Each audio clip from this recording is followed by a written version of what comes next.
Hi, everyone, and welcome to Beyond the Buzzword, our third roundtable session, Close More Deals with Experience-Driven Commerce. I'm excited to introduce our hosts for today, starting with Carrie Doubt. Carrie is the Director of Commerce Strategy at Proficient, and she has over 20 years of experience working in B2B manufacturing and distribution. She now leverages her extensive commerce experience to deliver successful commerce transformations for some of the biggest industry names. Then we have Skip Martin. Skip brings perspective informed by having built an omni-channel digital business for a Fortune 500 distributor. His client-side experience makes his perspectives relatable, and his focus lies in helping clients understand not only the whys and hows of a digital business, but also the implications across the client organization. So now I'll pass it on to Carrie. Thanks, Sarah. So let's start off the session by really talking about the recap of previous session and also talking about what experience-driven commerce is. So if you remember, experience-driven commerce is enabled when an organization adapts a customer-centric, data insights-informed culture focused on meaningful customer relationships. So the last session was really about consideration, so thinking about evaluation and engagement. And the three topics that were really covered in that session were empathy, confidence, and trust, and how the content and information that you see really helps establish that for a customer. So today's session, really focusing on purchase and fulfillment. So what are we going to be talking about? What is experience-driven commerce at the purchase and fulfillment stage? What does a modern B2B purchase and fulfillment experience look like? Why? Why invest in experience-driven commerce for the purchase and fulfillment stage? And how do you do it? How to approach experience-driven commerce for purchase and fulfillment? So let's start with the what. B2B organizations win when they obsessively focus on customer experience and enablement. In the context of purchase and fulfillment, this means providing accurate information and insights at the point of purchase, wherever that might be. So wherever the customer is in their journey, it's the information that's relevant to them at that point of purchase that really drives that experience. Now I'm going to turn it over to Skip. Thank you, Carrie. We wanted to talk through this really from kind of three general perspectives and the things that we think are really most important when it comes to the purchase decision. One is product content, and that is, making sure that the customer is confident that they've got the right product to make a purchase. The second one is fulfillment flexibility, and that really is around how is the order going to be fulfilled, and is that going to meet their needs? And third one is really being able to support an omni-channel experience so that should the customer need some additional information or support, you can help them with that and meet them where they are. So from a content perspective, we're thinking about really, what is basic? What do we need to have today in an experience? And that's really just pretty straightforward. Product imagery so that they can validate, yep, that's what I'm looking for. Optimize product content with short and long descriptions so that as they can read through that and further validate that. And then in many cases, compliance data is pretty critical to making sure that that's the right product and it can be used in your environment safely and effectively. As you think about how product content as it evolves more to be more robust and toward what people are evolving toward, we're starting to see more use of videos. It was more common in B2C earlier on, and as all things B2B, we tend to trail just a bit, but there's an evolving use of video. Product cross-references can be a real challenge, but being able to identify that product A works with product B or product A is a replacement part for product B, those types of things. And then as we look toward even more sophisticated or where is the market going, being able to provide really robust installation instructions in some cases, and then making sure that at a detailed fitment, even at a model level, is going to be appropriate for your customers' needs. From a fulfillment perspective, basic is this available online? Can you order it today or not? That doesn't provide a ton of clarity to that customer, but certainly better than not knowing or forcing them into to call a customer service rep. As we move that further from a flexibility perspective, being able to say, okay, we've got 15 for you today. Being able to say, you can get it delivered this way, that way, you can split the order, that type of stuff. And then as we look at where people are going, we've seen again in the B2C model, things like subscriptions or scheduling deliveries in the future is something that we're all used to at home. And that capability is evolving into the B2B marketplace as well. And then the last one is really from an omni-channel perspective. If a customer has questions at the point of purchase, basic is give them an opportunity to send in the question and have it fielded when you have a customer service rep available. We're evolving more and more, and customers are beginning to expect some live interaction. If they've got a question, that they're going to be able to get on a chat and get their question answered right now. And then as we look to the future, predictive responses where we can enable chatbots and whatnot to relieve some of our cost to serve and still answer that customer's question in a very appropriate way. As we're talking about now, which is table stakes, new, which is emerging, and next, which is innovating. And I think an important point as you're thinking about this is that if you don't even have table stakes covered, you don't want to worry about emerging and innovating, right? Like get your table stakes done and get it done right so that when customers and prospects come to your site, that information is there. And then start really focusing on what would be emerging and then last of all, innovating. But it's really important that you really put that into your own context so that you're not putting yourself in a position where you're really ahead on some areas and then disappointing on some of those other areas that we consider just to be fundamental. Thank you, Carrie. So one thing we wanted to do is just to kind of point out where some of our customers are. This is actually a live site that we have not touched yet. We're in the process of working on this.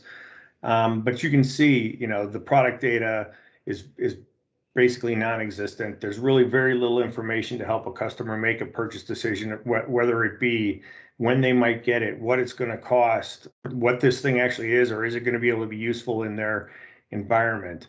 And, this philosophy used to exist where our customers would say, well, our customers know what they want. They can come on the site and they can buy it. But when you introduce so much uncertainty into the customer's minds, their ability to actually, commit and make that purchase is really compromised. So I guess one of the things that we want to point out is the journey's got to start somewhere. And we have customers even today that are in this place. And we can help you from this perspective to craft a path forward and find a way to get to the advanced sorts of experiences that we described previously. As Skip mentioned, a lot of times in B2B, we mentioned that in certain areas compared to like B2C, that B2B is behind. And so we talk a lot about the art of the possible. And this is actually a site that we've looked at for various reasons. And I want to point out, like from an experience standpoint of really looking at the site and aesthetically pleasing, it needs some work.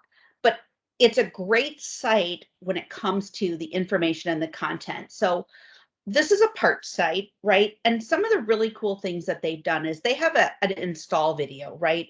They have a picture of all the parts laid out on a grid. Not a beautiful picture, right? But how many times have you opened a package and there's a document that tells you should have all these parts, but you don't even know what those parts look like, right? So looking at this image, you can tell all the parts, what they look like, what I should have, and you can very quickly as a user be able to leverage this even after the purchase, right? How to install. If you look at the add to cart, right? It's in stock. If you order within the next 5 minutes, your part will ship today. That's really good information when we're talking about that purchase and fulfillment, right? And then they give you this, get this part fast, average delivery time versus standard shipping. It gives you an explanation of what the different shipping options are. It also gives you that confirmation, right? So in this scenario, I was searching an ice maker for a refrigerator. And if you look here, it gives you that confirmation and trust that this is going to fit my refrigerator. So it really helps with the me hitting that add to cart and buy button, right?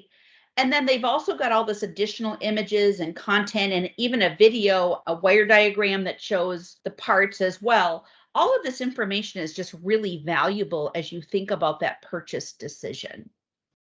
As we continue down this same site, right, they have that confirmation of fits, they have all of this content available, they have customer reviews, they have all of this information available.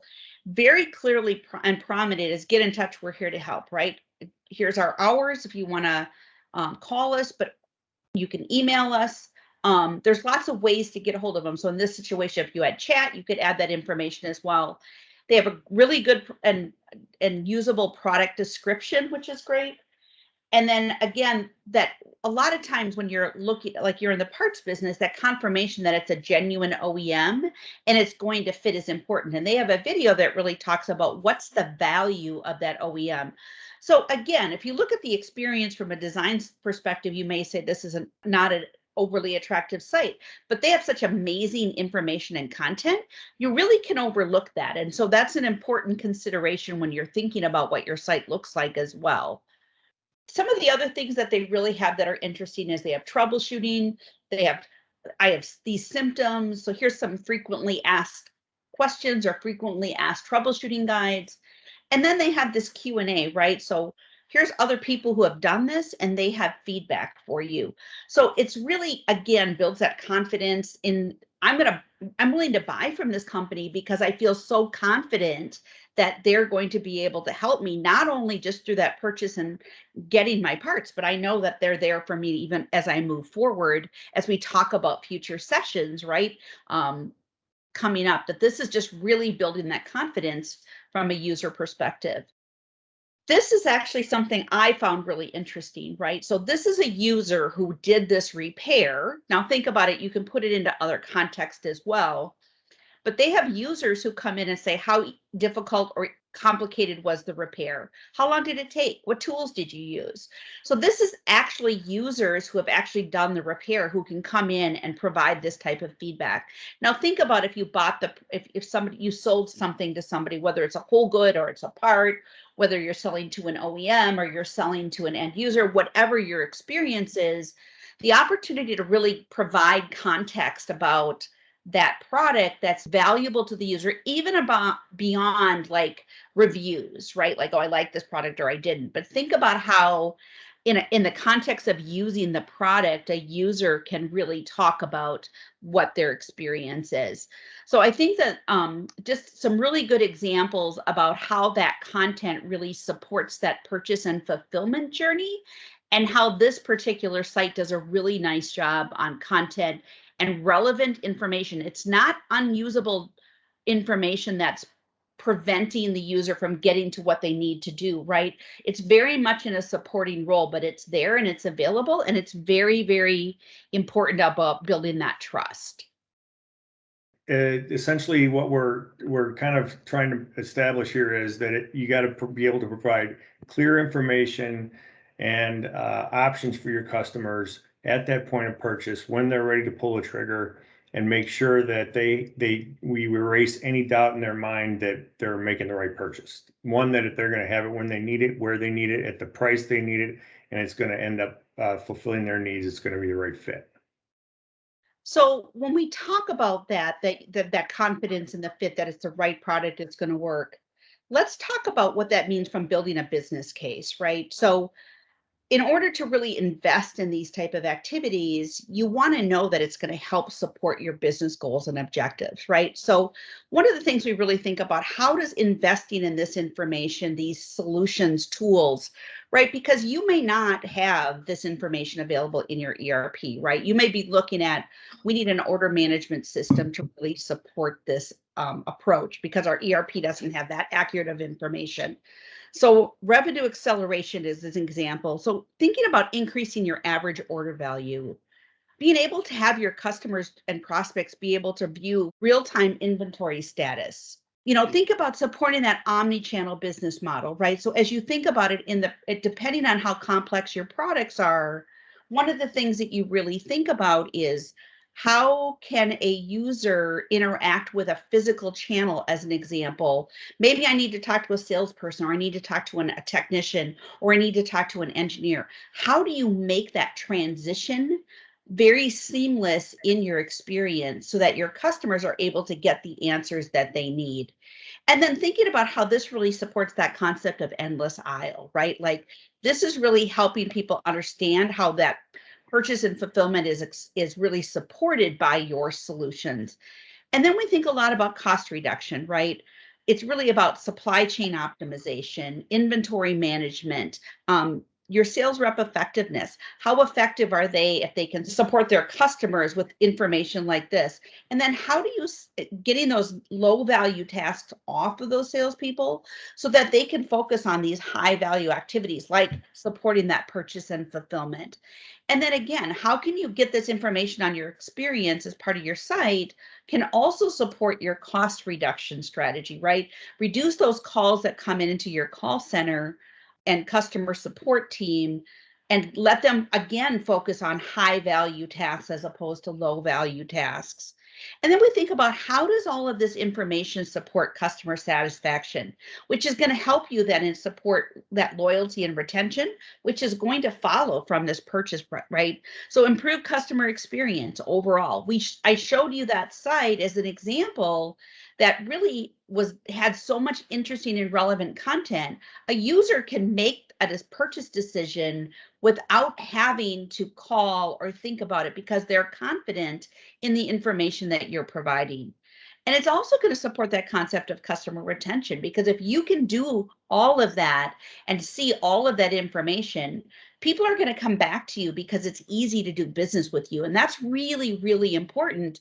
So as we think about retention, word of mouth, ratings and reviews are another thing. We talked about that being allowed to put context outside of the normal, right? So as we think about that review on how long that repair took, as an example, that was a really important piece of information and very relevant to a parts business.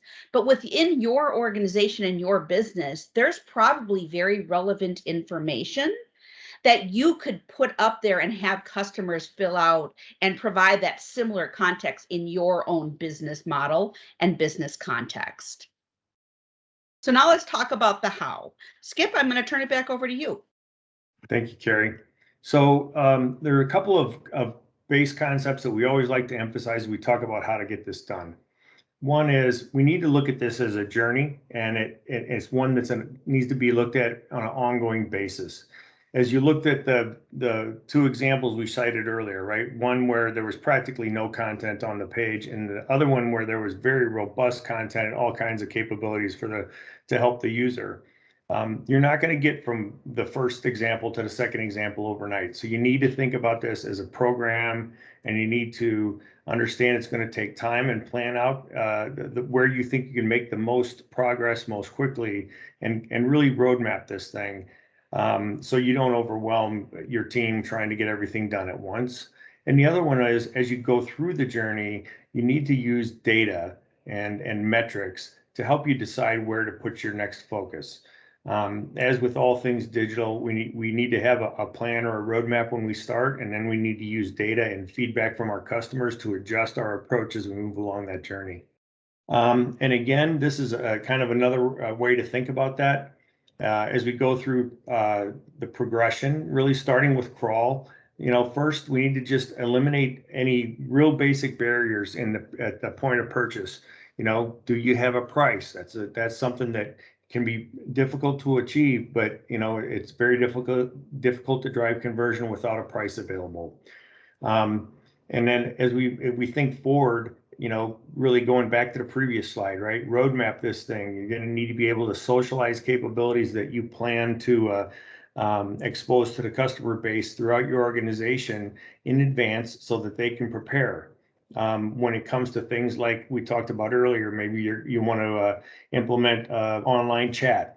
Kind of a thing, being able to socialize that into your operations organization, make sure there's clarity about who owns that capability, what tools will be used, what sorts of answers they're going to need to be able to provide. So that's going to require a roadmap to coordinate across that organization. As you move further along and maybe your investment starts to grow and the visibility of the program starts to rise in the organization, that you're going to be required to provide governance that's going to allow you to establish ROI and communicate ROI across all the various constituencies of the organization, and make sure that there's appropriate controls in place that will give people confidence to continue that investment. And then really, as I stated just earlier, as you move through this journey, you need to be open to adjusting your approach as data dictates, as business situations dictate. So there's a degree of flexibility that you're going to have to enable, and with that flexibility is going to come the ability to accelerate even more quickly. And then it's really interesting for Carrie and I, who've kind of been through this journey many times. One step that many people skip as they go through this is they don't establish what their measures of success are. Some of the typical ones that we would see at this point in the journey that people would be looking at are conversion rate. If I improve my content, and if I invest in better content, does my conversion rate improve? As I look at things like providing cross-sell or fitment data, does my average order value go up? Those are things you'll take a stab at and say, these are the things I can move, but you're going to want to validate that indeed you do move those things, right? You'll expect to see, as you provide better compatibility data and whatnot, more lines per order, right? Your cart rate, your abandoned cart rate should go down. So all of these types of things should be improved, and you'll want to establish baselines as you start, and then measure with as you go through the improvement processes that all of these KPIs are moving and justifying the expense as you move forward. So one of the things we want to share with you is how can Proficient help, right? A lot of the information that we shared, it's not necessarily easy to do, and organizations aren't always really set up to be able to do that themselves, and they need some help. So Proficient really has taken an interesting approach, right? So we've created a variety of offers that we can do content evaluation, we can do strategy and road mapping, we can do site evaluation, we can do competitive audits, we can do a site audit and provide you a gap analysis. So there's a lot of things that we can do to help you on your journey, help you prioritize. We've really helped with skills and resourcing, right? Really looking at what skills do you need if you look at what your goals are around really focusing on this purchase and fulfillment piece. How can our content support that, right? What type of content should we have versus what do we have? And what does that look like as far as skills and resources, right? Because maybe you don't have a content writer or a content editor, then maybe you need some assistance. There's lots of different ways to really look at this and to break it down into pieces that help you achieve what it is you want to achieve. And then if you think about how Proficient is structured, right? We have strategy, we have experience design, digital marketing, we have extensive experience, obviously, in commerce, as we're talking a lot about experience-driven commerce today. So a lot of those areas, we obviously have the skills, the resources. Skip brought up early, we've done this many, many times. This isn't the first time we've done these things. And then we've also built tools and methods to help us really solve those things. We've got an envision strategy framework that we use in the context of your organization, what it is you're trying to accomplish. And it's very tailored to your needs and your expectations. CX AMP, which is really getting into that customer experience journey and really a jumpstart to help you identify.